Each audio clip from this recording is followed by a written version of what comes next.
Guys, welcome to Indian Creek Bow Hunting Journal. We have just finished our sit in the blind for this morning. I actually sat in the south blind, but I was checking the pull the cards last night. I just got into the Indian Creek Ranch and pulled the cards yesterday. We're about 2 weeks out away from bow season for whitetail, but actually saw a lot of axis deer coming to actually the middle feeder and the south feeder. The middle feeder has some water on it, so I'm going to sit there tonight because it looks like they're coming there at night mainly to water. It's really hot and dry, so hopefully we'll get us an axis deer down. I'm going to introduce you to my hit list bucks this year. Indian Creek Ranch. Doesn't look like we have very many. Maybe 1 or 2 4-year-olds, but they're not that big. But we have a little surprise for you. We're going to be hunting in East Texas this year as well, closer to my house in Houston area. So stay tuned. We're going to show you those bucks. We're really excited about hunting those. So stay tuned for this episode. Welcome to Indian Creek Bow Hunting Journal. Passion is something built in our souls by the Creator. It drives us to do what we do. As bow hunters, we always respect God's creation, but let us never forget that when our time comes and we stand before God on Judgment Day, God will never ask us how many big bucks we shot or how many species we have taken with our bow. God's only question will be this: what did you do with my son?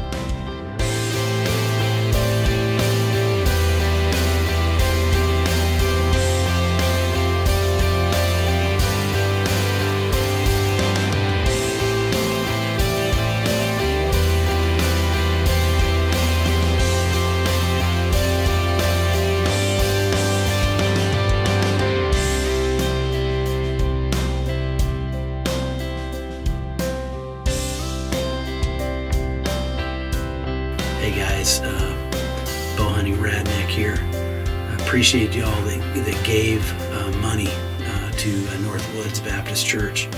As we've gone out, we've helped clean out about 11 houses now so far. May have some more to clean out as well. But through the YouTube channel here, y'all gave over $1,000 towards this. We've raised over $10,000 to help people in need. I've already helped one lady, older lady who is on a fixed Social Security income, and so thank you. Help get her house in order, and we're going to go around and try to help others as well. There's about 8 out of the 11 houses that we clean that do not have flood insurance, and so we're trying to figure out how we can help them with the rest of the money that we have. So thank you so much for giving towards that. We appreciate it very much. That's from the floods that were in Houston, the Harvey hurricane, in case you're watching this video and you don't know what's going on. Anyways, it's September 14, I believe. Yesterday, I got in early this morning. Yesterday, saw huge axis buck. I should have been sitting in either this blind, the middle blind, or the south blind, because he was at both places yesterday morning. And the axis deer have been coming here to this water here at the middle blind and watering, because it's really hot and it's really dry. And so I'm expecting that they're going to come in either tonight or tomorrow morning to water. That's what we're hoping for, hoping that big old axis buck comes in. Wanted to give you my hit list bucks for this year here on Indian Creek Ranch. Have a lot of 3.5-year-olds. Not really too many deer to shoot. Actually, they're shooters, but there is 3 deer that we really need to take a look at in person. 1 or 2 of them, a couple of them might be 4.5 years old. One real tall 8-point. Haven't really named him yet, but I'm sure we'll come up with a name as we go along through the season. And there's also a wide 10-point, but he's kind of got some short tines. Don't know what we'll name him as well. He might be a 4.5-year-old. I think that 8-point that's real tall might be a 3.5-year-old buck. And then there's another buck that looks like he might be 4.5, 5.5 years old. He's an older buck, but just didn't get a full shot. Just his face, just by looking at his face looks a little older. Can't really tell for sure, but need to take a look at his body as well. So there's maybe a couple of bucks that we might shoot. If we see them in person and think they're a little bit older, we'll probably take them. One of the problems with hunting with a bow, like we do, is that my neighbors hunt with a rifle, and last year we were hunting for Hogan. And if you remember Hogan, that picture right there on the screen, man, that was a heart attack buck, but he disappeared on November 17th. I think someone shot him probably. So congratulations to them. That's what happens when you hunt with a bow all year long, when everybody else gets to hunt with a rifle come November 1st. So then also this year we're going to be hunting in East Texas as well. And boy howdy, I'm probably not going to spend a whole lot of time here at Indian Creek Ranch unless I put one of these big boys on the ground early on in the season. But the rut's a little bit easier earlier in East Texas, about the end of October. And check out this first buck. This is our #1 hit list buck. I'm calling him Droopy. Oh man, 4 drop tines. I'm on Outdoor Channel and Sportsman's Channel. I don't think I've ever seen on camera a buck like this. 4 drop tines. His right beam actually drops at the end about 3 inches to make the 4th drop tine, but 3 of those are huge clubs. Drop tines. It's just a massive swamp donkey buck, man. He's this piece of property I'm hunting on is a friend of mine. He owns 7 acres. His house is on the front 3 acres, and then the back 4 acres is really thick with woods. Next door to that is a 13-acre wooded lot, and then next to that is a big pasture with some tree lines, and then beyond that is a river bottom that these bucks come out of. And boy, man, I'm telling you what, if I shoot that buck, oh man, my heart's going to be pounding. I'll probably miss him. I'll be shaking so bad if he shows up. And then there's another buck we're calling Pops. This is an older buck, probably 6 years old or older. You can tell from his body, and he's just a big, massive 10-point buck, uniform all the way around. Just a nice symmetrical buck. Looks really nice. I would take him too. And then there's another buck we're calling Tines Up, and he's a big buck. He might be 3.5 years old, maybe 4.5. I'm not sure. We don't know if we have access next year to this property. So if he shows up, he'll be on the hit list too. And then also, sorry, trying to watch for deer at the same time. I'm doing this segment here. And then the last buck is just probably a 125 class deer. That's a shooter. He's an older buck for sure, and at Indian Creek Ranch, he would definitely be a shooter there. He's just a big-bodied old deer. I don't know how old, maybe 5 years, maybe 6. I'm not sure. But these are older, mature deer. So we got 4 deer on the hit list over there in East Texas.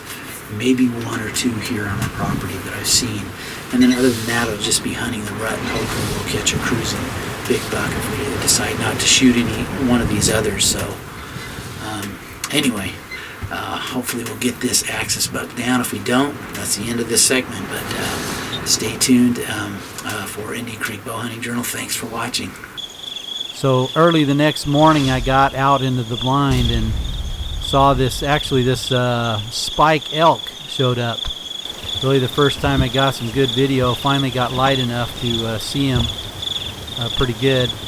And then he moseyed on out around the back side of the blind and wandered off into the trees.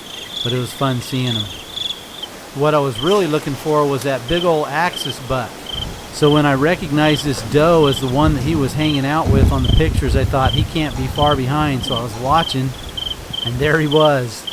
And man, when I saw this buck, my Adam's apple popped through the top of my head, back down through the bottom of my stomach, and yo-yoed back up and forth a few times. And I was just, man, I was thinking in my head, Here's my chance. It looks like he's going to come all the way in, and man, I was shaking like a leaf. I just kept telling myself, calm down, calm down, calm down. Don't look at the antlers. Look at the body. Calm down. So needless to say, I was pretty excited about him coming in. Watch this as he plays out. He kind of milled around and then made his way in to about 18 yards. So watch this.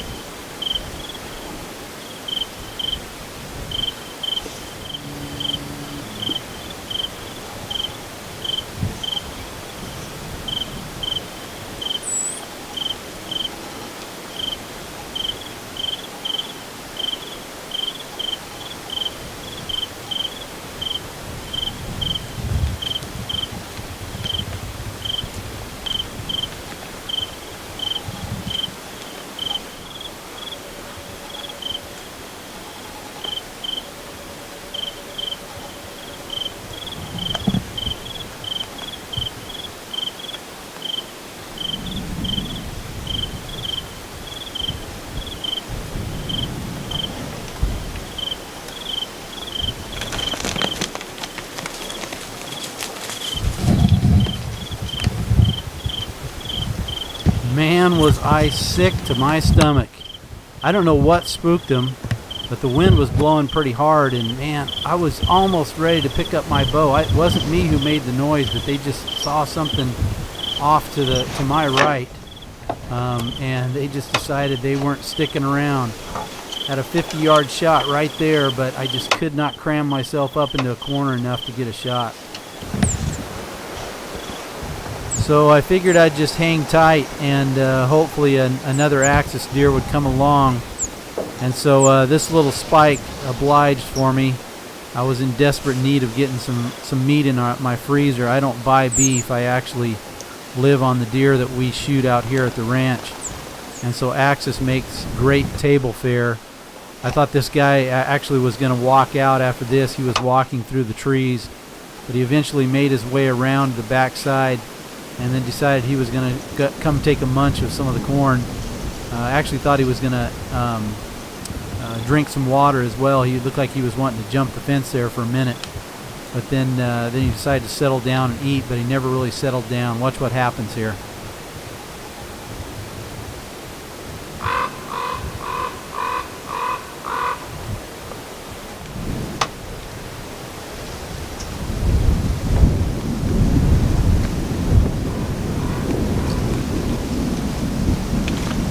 I was just getting ready to pull back, and he runs out of the frame.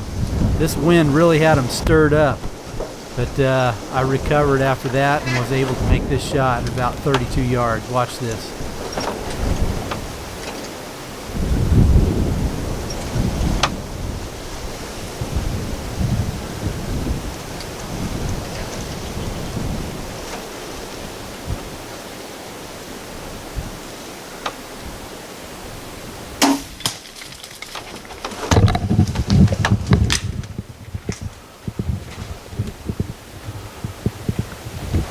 Yeah.